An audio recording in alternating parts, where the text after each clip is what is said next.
Welcome back into the Tide Talk podcast on the Believe Podcast Network. Stacey Blackwood here with Jake Thomas. Jake, how's it going, man? Man, I am pumped. What a exciting weekend for sports. And I know we cover Alabama sports, but man, I just got to shout out the U.S. Men's Ryder Cup team. What a huge win after being embarrassed a couple years ago in Paris. Man, I kept up with all of it, man, and that was a huge win for the guys, and it was a pretty much a youth movement. So I'm glad to see that, man. We got some studs on the U.S. side, golf to lead us in the future, like JT and Brooks Koepka and Bryson DeChambeau. And there's some great guys, Tony Finau. So, man, I'm pumped up about that, but I'm also pumped up about the huge win Saturday as well. So it was a great weekend of sports. Yeah, it really was a good weekend. Clemson gets beat. They have fallen apart. Auburn struggles on homecoming. Yeah, Auburn was struggling against Georgia State. Bo Nix gets pulled. So a lot is going on right now, and there's a lot to look forward to as well. But before we really dive too much further into it, do got to tell you about our friends at betonline.ag. BetOnline.ag is the play. BetOnline.ag is the place you need to be to place all your sports bets. NFL season's in full swing. College football season in full swing. You can get in on those Heisman bets, national championship bets, Super Bowl bets. Whatever you want to do, it's at BetOnline.ag, and of course they have that online casino that's open 24 hours a day. So that's BetOnline.ag, your online sports book experts. All right, Jake. Alabama Southern Miss, it's one of those games that you just really want to get through without an injury, on normal seasons. But, Jake, after the way the game went last week, how important was it for Alabama to come out and, do what they did against Southern Miss? Mentality-wise, it was very important because, that Alabama factor hadn't been there with this team this year yet. Like the mentality that per se, like Saban said, they pretty much play one true Alabama style, like a quarter and a half style Alabama football, and then the rest they're lost. And Saban was wanting, that mentality to come back and for a full 4 quarters. And Saturday night, man, it was there, and I was, it was great to see. The offensive line seemed like they clicked together. And, before people hound us, yes, I know it's Southern Miss, but still, we need these type games to get us refocused on the goal, and that is to win a national championship. Yeah, I thought the intensity was good from start to finish on both sides of the ball. Of course, special teams made big plays in the game. Jamison Williams with 2 kickoff returns for touchdowns, one that opened the game up. So that part was huge. But I'm with you. Just from a mentality standpoint, it was nice to kind of get back to that Bama standard, where you dominate the line of scrimmage on both sides of the ball. You make explosive plays in the passing game and in the running game. I think we had two rushes for over 20 yards in the contest, one from Roydale and one from Jace. And of course, Bryce was pretty much automatic the entire contest. So it was really just a great overall performance from the team. And like you said, the mentality point of it was maybe the most important factor of the game. The team looked focused. And like I said, they played with intensity for the entire 60 minutes, which was really kind of the first time that had happened all season. Absolutely. And, I hate that Bryce threw his first interception. It was kind of a bogus interception. Jamison's got to catch that ball when it hits him right in the chest. But, at least in his mind, it's out of the way now. So he don't have to worry about, man, I still haven't thrown an interception. It's still in the back of his mind. It's not there anymore. So now he can go out and just play his game. And he showed out last night. And, we've said it the first week. We said it the second week. We said it last Saturday. But he has shut up his doubters. Yeah. That kid is amazing. Yeah, well, let's just look at some of the stats real quick. You talked about Bryce Young, 20 of 22 for 313 yards, 14.2 per pass, That's great. Was Absolutely. it 5 touchdowns to 1 interception? And like you mentioned, that interception really wasn't on him. That was on Jamison. But I don't know if you saw this or not, but Bryce in his post game interview, uh, he took responsibility for the interception. Said he shouldn't have threw it there. So Man, he's just a different dude. He handles things like a seasoned veteran. yeah. So it's crazy. And we're going Jalen Miro, Jake. He got in at the end of the game, and man, that dude just oozes with talent, man. Dude. It's going to be fun to watch him grow over the next 2 seasons behind Bryce Young, Yeah. and then look and see what he can do his junior season. But I'm excited about what Bryce Young is going to do over the next couple of years. But then moving forward after he's gone, guys like Jalen Milrow, he's a special talent. Man, he come in and I mean, what he can do with his legs is amazing. I mean, Yeah, he escaped the pocket when it collapses. I mean, dude's fast, and I mean, they talked about it on the uh, on in the commentary last night, but they say that he might be the most athletic player on the team, and I mean, we have guys like Jameson Williams who returned two kickoffs for a yeah. touchdown. But Jalen Miller, who's sitting on the sideline, is probably our most athletic player. That's insane to think about. But it's all due time. It's crazy to think that we still have Bryce Young for 2 years. Right, right. It's gonna be a little while before Jalen gets his chance, but he will when he does, man. But We're it's spoiled probably for for the him. best, to be honest with you, Jake. I Yeah, mean, uh, he made a great throw to Javon Baker there for a touchdown towards the end of that game, but he still has a lot to learn as far as the passing game and yeah, understanding coverages. So it's nice that he can sit behind a guy like Bryce Young and learn for a couple of years and before he's actually thrown into the fire. So I'm excited about the future there.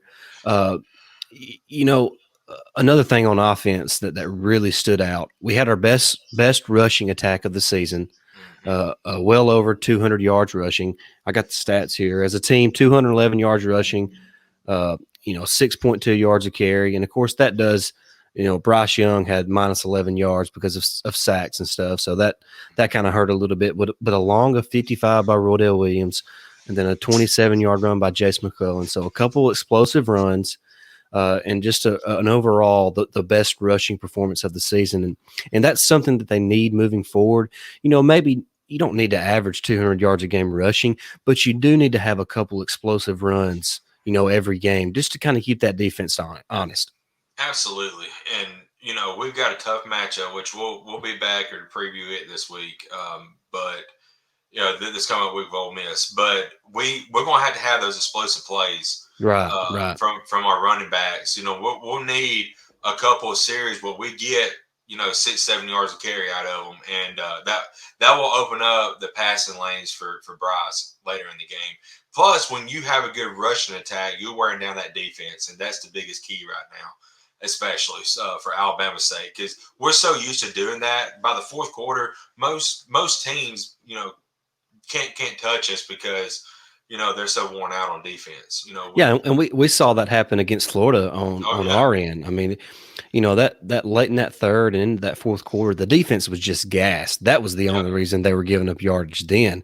I yep, mean, they were just completely gassed. So having that rushing attack can really be beneficial, late in the ball games. But another thing on offense before we move to the defense, real quick, the dynamic duo at tight end with Jaleel Billingsley and Cameron Latou. dude, I'm not sure there's a better duo in the country.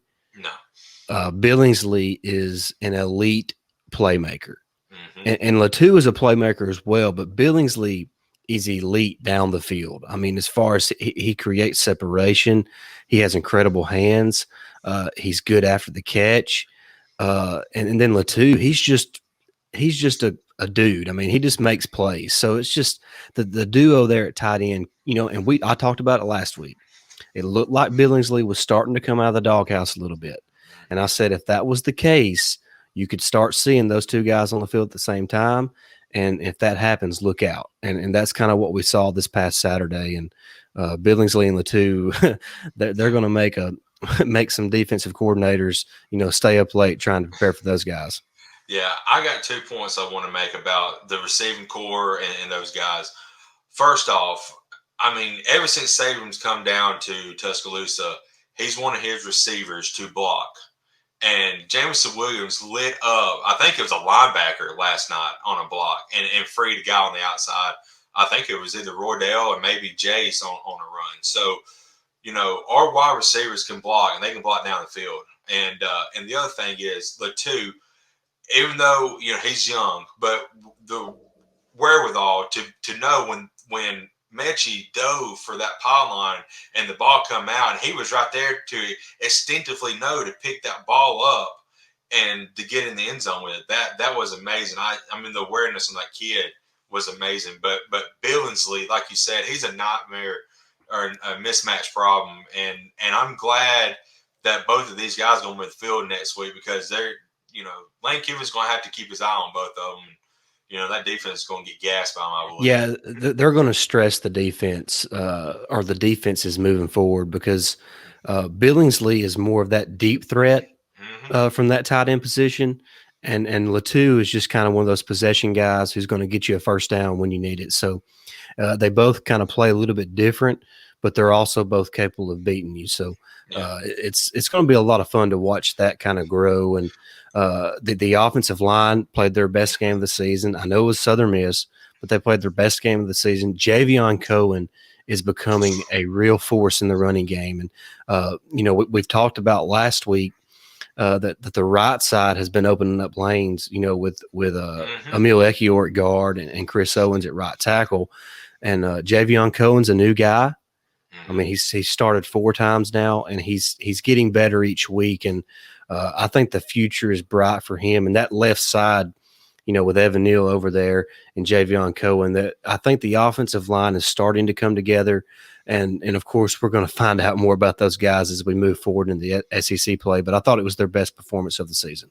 It was, and I'm glad to see it because that was pretty much our weak point. I thought on the offensive side of the ball, and they're finally getting together. It's going to be good moving forward because those guys are talented, and Owens on the right tackle, he's got playing experience. He's just going to get better each week playing in that position. So he had, I think he did give up a sack last night, but other than that, he played really well. So I'm glad to see he opened up some lanes running wise. So. I believe both of our big runs were on the right side. I know Roydell's was, and I'm pretty sure Jace's was as well. So that right side does a really good job in the running game. But I think overall as an offense, we have to remember, and they brought it up last night in the broadcast, that once Landon Dickerson starts for Philadelphia, which he's going to tomorrow night, that will be 6 players from the 2020 offense at Alabama that are now starters in the NFL. So over half of last year's offense is now starting in the NFL. And, this offense is still averaging 45 points a game through the first 4 games. Yeah, they've had their ups and downs, but there's a lot of fresh faces. There's a lot of guys that have been there but are now in different places or in different roles. So it's just, it's logical to think and to understand that it's going to take a few games to kind of get your feet wet and to get into the groove of things, on offense. So it's a game that it takes reps, and there's no better reps than live game reps. And, now they got 4 games under the belt, and they seem to be, kind of finding their groove at the right time. Absolutely. And I want to, commend Tom Hart and Jordan Rogers last night. I mean, I know they're covering the Alabama game, but all you hear about is how Alabama's not elite anymore. These guys are like, the team I'm seeing here has that potential to be elite, and moving forward, I believe they're going to be. So they wasn't bashing on like some of the ESPN heads have the past couple weeks. Here's my problem. Here's my problem with that whole conversation about teams being elite. They've played 4 games so far. Right. I mean, we're not even halfway done with the season. So let's see a little bit more. I mean, people want to talk about Georgia being elite. Jake, they haven't played anybody. We now know that Clemson is nothing. I mean, they're fixing to play their best opponent of the season in Arkansas next week. And then after that, if they dominate them, you can say they're elite. But right now, they haven't played anybody worth a flip. UAB is their best win right now. I mean, seriously. Honestly. the Clemson game, Jake. Clemson's not good. They got Clemson, they yeah, got issues, man. big time. Their defense is still pretty good, but that offense cannot score to save its Well, I life. mean, they got 21 points in 2 overtimes. I Yeah, mean, so they played 4 quarters and 2 overtimes and still only had 21 points. Jake, yeah, you're that's not a good awful. football team. And the year 2021, if in 4 quarters plus 2 overtimes you only get 21 points, that's not going to cut it, Jake. No, it's not. But So I just think people need to pump the brakes a little bit. The season's still young. We're going to find out about a lot of teams over the next couple of weeks, and then we can start having the discussions about which teams are elite and which teams are not. it's kind of does have a different feel because I mean those elite teams in the past, some of them hadn't been there. I mean Oklahoma's struggling, Ohio State's struggling. Right now, I put it out last night. Right now, to me, four of the best teams in college football is coming out of the SEC. Yeah. And and I mean, Oklahoma, not Oklahoma, but Oregon's looking really good. But that Fresno State win's looking a whole lot better because Fresno State out of the blue is really good. So, I mean, this is just a strange year in college football. It's crazy. I couldn't imagine that Arkansas would be this good. Hey, and Jake, Florida is a team that's playing much better this year than what I was anticipating. Emory Me too. Jones had another great night Mm-hmm. Saturday against Tennessee, and you take those two explosive plays that Tennessee had in that game against Florida. Dude, They can't didn't do really nothing. do anything against that Florida defense. So I Mm-hmm. think Florida's a little better than what even I anticipated this year. Me Emory too. Jones is starting to kind of come into his own. Dan Mullen's doing a good job of kind of just kind of easing him into the ball games. And so I think right now they're playing as good as anybody in the country right now. I mean, what I try to think right now, Florida and Oklahoma play, Jake. I mean, I'm taking Florida. Big time. So I just is like I said, it's just too early in the season. Teams it's not like 2020 when you were playing, pretty much an all conference schedule and you kind of knew who was who a few games Right. into the season. It's not like that this year because Alabama's played Southern Miss and Mercer. Mm-hmm. Georgia's played UAB, Vandy, Vandy. uh, Clemson, and I can't remember some other garbage team. Yeah. So it's South Carolina. I mean, that South South Carolina. Carolina's breaking in a new coach. They're not nowhere near where they need to be. So Right. it's too early to talk about who's elite and who's not. But I would take, and we're not bashing on Georgia, but No, you they're a know, great team. They're a great right. team. But like I said, right now, as we look at it, their best win is UAB, and Alabama's best win is in a hostile environment at Florida. So, Yeah. Well, and so, that's my whole problem with the way a lot of people reacted, nationally yeah, about the Florida game last week is that I mean, there's not many wins out there in college football better than that win. no, it's not. That's a very tough place to play. I mean, let's see, maybe Arkansas's win over Texas A&M, but Texas A&M's playing with their backup quarterback. I They mean, can't do nothing. They can't he score with they Calzada. they can't complete a forward pass, man. I mean, so No. I don't know. I don't know. There's just a lot that needs to be. There's still a lot to learn from all these teams. So, Hmm. and the good news is we're going to find out over the next couple of weeks. So, Absolutely. because there's a lot of good games coming over the next couple of weeks. But Yeah. going back to this Southern Miss game real quick before we wrap the show up. Defensively, Jake, they got 14 points. Maybe one more touchdown or something than what we wanted to give up, but gave up just a little over 200 yards total in the game. Southern Miss averaged 3.7 yards a play or so. So the defense played well. It was nice to see the depth along the defensive line kind of grow. You Mm. saw LeBron Ray getting back into the game. He's finally, starting to get healthy. He played a good bit of reps Saturday night.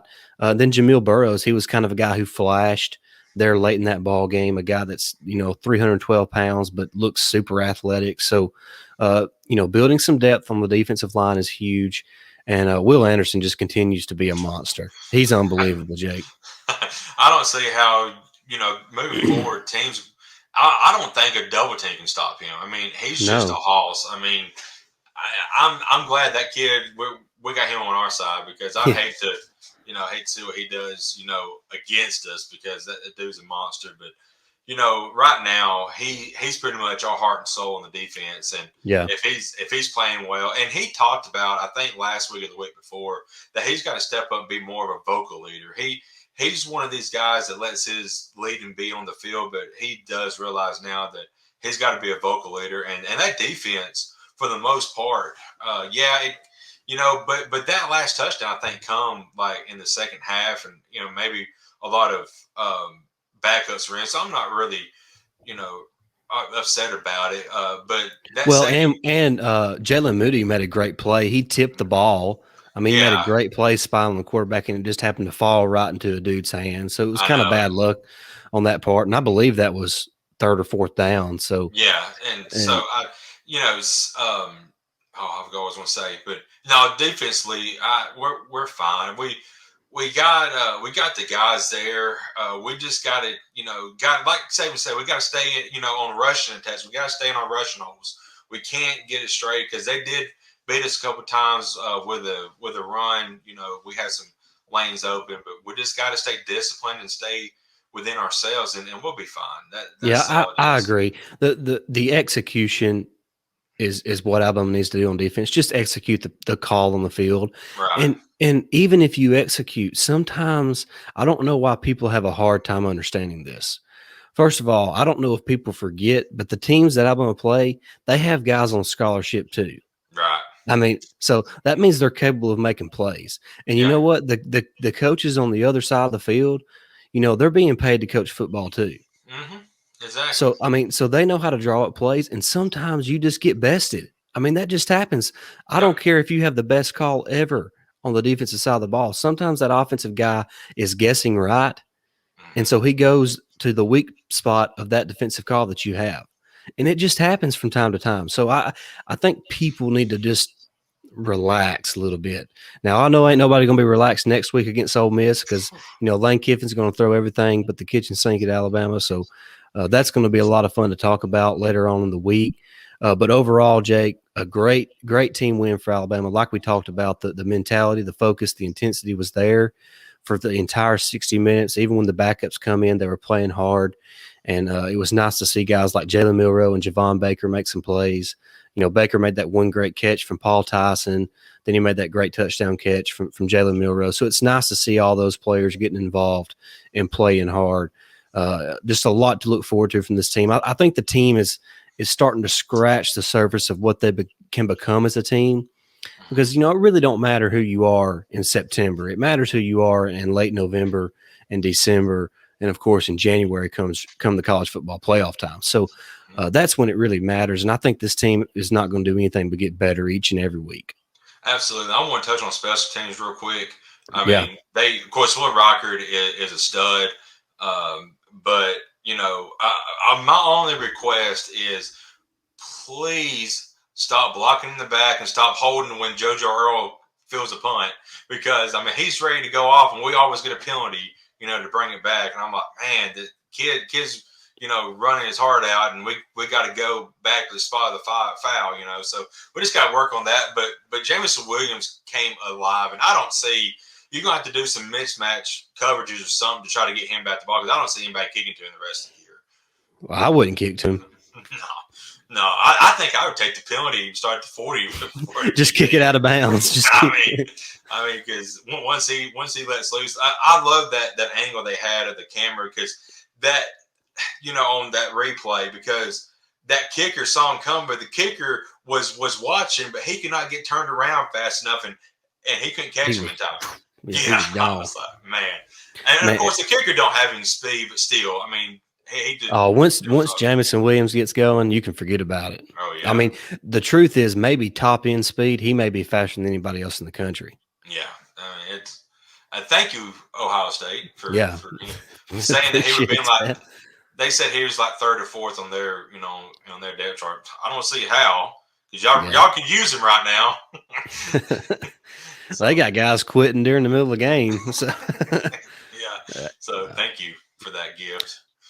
Well, guys, we're fixing to wrap it up. We wanted to get an episode out, just kind of recapping that win over Southern Miss. Like we said, it's going to be a big week this week. We're going to be on with Steve and Willis from Positively Ole Miss a little bit later this week to kind of look at this Alabama Ole Miss matchup. Jake and myself will also do an episode this week, kind of previewing that game. So we're excited about that. A lot to look forward to. If you're watching this episode on YouTube, make sure you jump in the comment sections and give us your thoughts on Alabama's win over Southern Miss. Also, like, subscribe, share, whatever platform you listen to us on. Just make sure you subscribe. Leave us that 5-star review on Apple Podcast, and we would greatly appreciate that. I think we're one subscriber away from 100 on YouTube. Nice. Thank So you. let's try to make that happen over the next day or two. We certainly appreciate that. Jake, I don't have anything else to add. If you don't, we can kind of wrap this up, with a bow and get ready for Ole Miss. Yeah, I just want to say I found my lucky socks to wear Saturday, so There we go. I had to put these babies on. But I'll have all my uniforms, my game gear ready for Saturday because I feel like I'm going to be changing clothes a lot during that game. So but anyway, I'm excited, and it's going to be a great week. Ole Miss Hate Week officially starts now, so let's get it rolling, boys. I feel good about this game. Yep, I'm excited to kind of dissect this matchup, this week and kind of look at each team and see, who has the advantages where and kind of how this game may play out. So excited about that. Like I said, make sure you subscribe today on YouTube, Apple, Spotify, just however you listen to us. Give us a huge thumbs up on YouTube and get in that comment section and give us your thoughts on today's episode. All right, guys, we're going to wrap it up now. Make sure you follow us on Twitter at Tide Talk Pod, Facebook, Tide Talk Pod. Join the Facebook group, the Tide Talk Podcast. Where else are we at, Jake? I guess that's about it. But Yeah, just search Tide Talk Pod, and you can probably find us anywhere you search that at. But we certainly appreciate that. You can follow me on Twitter at Blackwood89. And I'm a Jake Thomas TTS. All right, guys, until next time, roll Tide. Roll Tide.